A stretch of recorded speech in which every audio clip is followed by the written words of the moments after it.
The future of Sackboy: A Big Adventure. I've talked about it a lot on this channel, quite a few times, but now the game has started to age and mature, I wanted to discuss it in a video purely because I'm running out of video ideas that don't involve me using my computer. Someone give me some video ideas. Anyway, I wanted to cover the future of Saber now that we know that about all the DLCs coming out. I'm sure I've covered this like 20 times, but I still find it really interesting because this is a game that seems to be a game that kind of releases, has all the content, and then they add more and more over time. With these Knit Speedrun challenges, 2 of them have already come out. Every month is a new one. Then there seems to be a new DLC left and right. We had the Ratchet and Clank DLC, the other DLC, there's some rumored DLC to be in Fall Guys. So there is DLC happening in costumes, normally containing 2 to 3 costumes. Then there was that one from that other game. I forgot what it was called. It was the first DLC costume ever for Saber.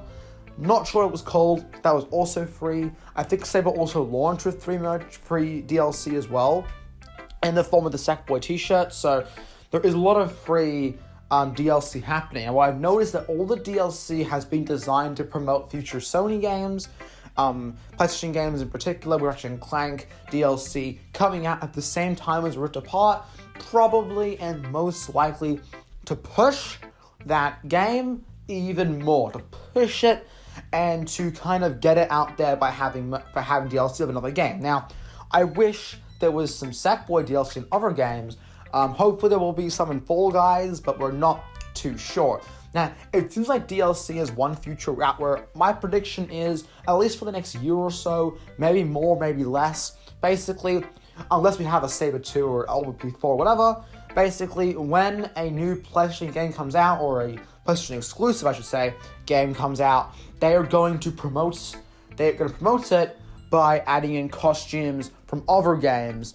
Not adding costumes from other games, sorry, but adding costumes in Saber from those games to promote their new game. That's what they're going to do, and Saber's a very good game to do that on. Okay, but I want to say that all the costumes look amazing.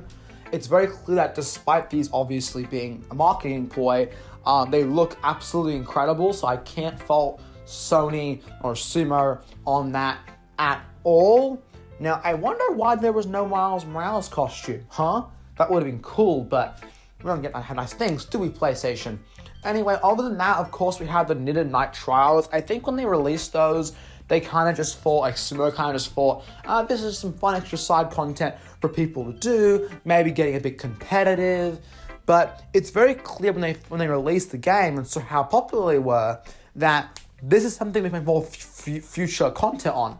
Only for PS5 is kind of bullshit. I have a PS5 now with my profile corrupted, so I don't know when I'm going to be able to play those new trials.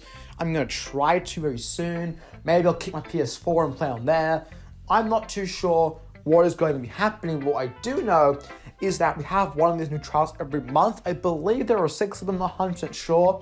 That means we have at least 4 months of more trials before they kind of stop that. Obviously, you can play the trials afterwards as new content, but I don't know. Now, all the content has been free. All of it.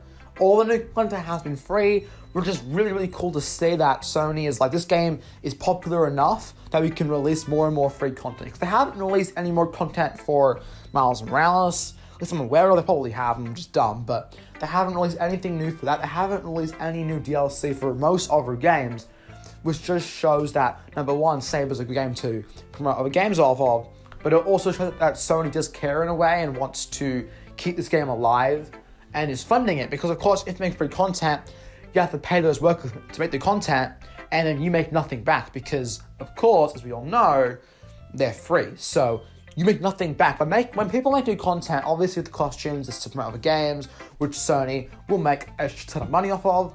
But for the new trials, that doesn't actually benefit Sony. It does, like, maybe people play their game for longer. That doesn't really benefit Sony in any real way, because if you play the game longer, that's irrelevant to them. They've already made their cash. So it's very clear that someone at Sony has thought, we got to keep this game alive and push the new trials. And that's great. But beyond new trials, we'll be getting more trials after that. I don't believe we're going to get many more trials after that. I would love to have more trials after that, but I sincerely doubt it. We'll probably get more costumes for a very, very long time. As for any other type of content, I don't expect us to see any new kinds of content. I remember the DLC that I loved watching YouTube videos on as a kid, and the stuff that I really liked were the level packs. Like the DC level pack, the Marvel level pack. Of course, if they had one in Saber, it would probably be way cooler because it's free to even, number one. Number two, it wouldn't have any new items in it, of course, because this game has no items in it. But I think it would be fucking cool. I think it'd be really, really cool to see that in some capacity. But those are my thoughts on the future of Saber. I put this a lot on the channel, but I want to cover it again. Maybe for the last time, maybe not, because a lot of the things have been happening with the game. I want to talk a bit more. And the servers as well, they're still down. I am aware of that for LVP 1, 2, 3, and PS Vita. The August 1 rumors are bullshit. Sorry if you feel like I spared any misinformation. It's very clear that Zeb in his video was talking about me, and I am very, very sorry for that. I did try to make it clear in that video that it was probably not true, because if the tweets were deleted, so that's probably not true. And I justified it later by saying, hey, it's very, very unlikely to be true. So, yeah, but if you felt like I did anything wrong, let me know in the comment section down below. I apologize for that. My first YouTube apology. Let's go. But yeah, I'll see y'all in the next video. Bye, everybody.